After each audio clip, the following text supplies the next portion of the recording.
ఈ రోజు నుంచి లక్ష్మీదేవికి ప్రీతిపాత్రమైన శ్రావణ మాసం ప్రారంభమవుతోంది.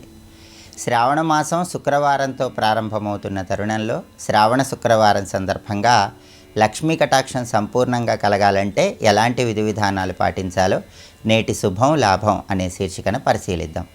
శ్రీ మహావిష్ణువు జన్మ నక్షత్రం శ్రవణ నక్షత్రం. తన భర్త జన్మ నక్షత్రం శ్రవణ నక్షత్రం కాబట్టి శ్రావణ మాసం అంటే లక్ష్మీదేవికి ఎంతో ప్రీతిపాత్రం. శ్రావణ శుక్రవారాలు లక్ష్మీదేవి అనుగ్రహం కలగటానికి కొన్ని ప్రత్యేకమైన విధి విధానాలు పాటించాలి. ముందుగా అందరూ కూడా స్నానం చేసే నీళ్లలో ఒక చిటికెడు ఉసిరిక పొడి కలుపుకొని 5 నిమిషాల తర్వాత ఆ నీళ్లతో స్నానం చేయాలి. ఇలా స్నానం చేస్తే లక్ష్మీదేవి సంపూర్ణమైన అనుగ్రహం కలుగుతుంది. స్నానం చేసిన తర్వాత కొన్ని ప్రత్యేకమైనటువంటి గుర్తులను ఇంటి సింహద్వారం మీద, ఇంటి గోడల మీద ఏర్పాటు చేసుకున్నట్లయితే శ్రావణ శుక్రవారం సందర్భంగా లక్ష్మీ కటాక్షం సంపూర్ణంగా కలుగుతుంది. పూర్ణ కుంభం గుర్తు అనేది లక్ష్మీదేవి అనుగ్రహాన్ని చాలా సులభంగా కలిగింపజేస్తుంది. పూర్ణ కుంభం అంటే సాక్షాత్తు అమృత కలశానికి సంకేతమని పురాణాల్లో చెప్పారు. కాబట్టి స్నానం చేసిన తర్వాత మీ ఇంటి సింహద్వారానికి ఇరువైపులా గోడల మీద లేదా సింహద్వారం మీద తడి గంధంతో లేదా తడి పసుపుతో పూర్ణ కుంభం గుర్తు వేయాలి. అలా చేస్తే లక్ష్మీదేవి సంపూర్ణమైన అనుగ్రహం కలుగుతుంది. అలాగే లక్ష్మీ కటాక్షం కలగటానికి స్వస్తిక్ గుర్తు కూడా విశేషంగా సహకరిస్తుంది.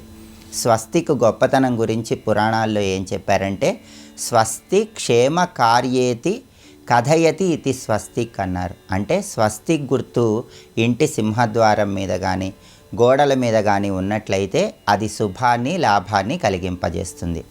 శ్రావణ శుక్రవారం సందర్భంగా గోమయంతో లేదా తడి పసుపుతో లేదా తడి గంధంతో గుమ్మానికి ఇరువైపులా గోడల మీద స్వస్తి గుర్తు వేసినట్లయితే లక్ష్మీ కటాక్షం కలగటంతో పాటుగా పితృదేవతల సంపూర్ణమైన అనుగ్రహం కలుగుతుంది. అలాగే దగ్గరలో ఉన్న ఆలయానికి వెళ్ళి ఆలయంలో గోడల మీద తడి పసుపుతో కానీ తడి గంధంతో కానీ గోమయంతో కానీ స్వస్తి గుర్తు వేసినట్లయితే దానివల్ల మనస్సులో అభీష్టాలు తొందరగా నెరవేరుతాయి.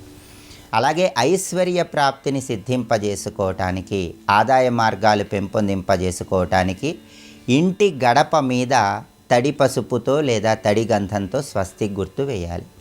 అదేవిధంగా పూజా మందిరంలో ఉన్న గోడ మీద తడి గంధంతో లేదా తడి పసుపుతో ఉంగరపు వేలు ఉపయోగించి స్వస్తి గుర్తు వేసినట్లయితే నిద్రా సంబంధమైన సమస్యలన్నీ తొలగింపజేసుకోవచ్చు. ఇలా శ్రావణ శుక్రవారం సందర్భంగా ప్రత్యేకమైన ప్రదేశాల్లో స్వస్తి గుర్తు అలంకరించడం ద్వారా శుభాన్ని లాభాన్ని అందిపుచ్చుకోవచ్చు. అదేవిధంగా శ్రావణ శుక్రవారం సందర్భంగా పూజ చేసే సమయంలో తామర ఒత్తులతో దీపారాధన చేయటం ద్వారా లక్ష్మీ కటాక్షం సంపూర్ణంగా కలుగుతుంది. అలాగే శ్రావణ శుక్రవారం ద్వారలక్ష్మీ పూజ చేస్తే విశేషంగా లక్ష్మీదేవి అనుగ్రహిస్తుంది. ద్వారలక్ష్మీ పూజ అంటే గడప పూజ అని అర్థం.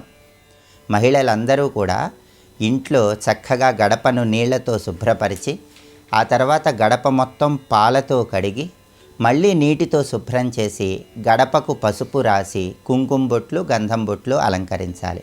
గడపను పుష్పాలతో అలంకరించి గడప దగ్గర దీపాన్ని వెలిగించి గడప దగ్గర లక్ష్మీదేవిని మనస్సులో స్మరించుకుంటూ బెల్లం ముక్క నైవేద్యం సమర్పించాలి.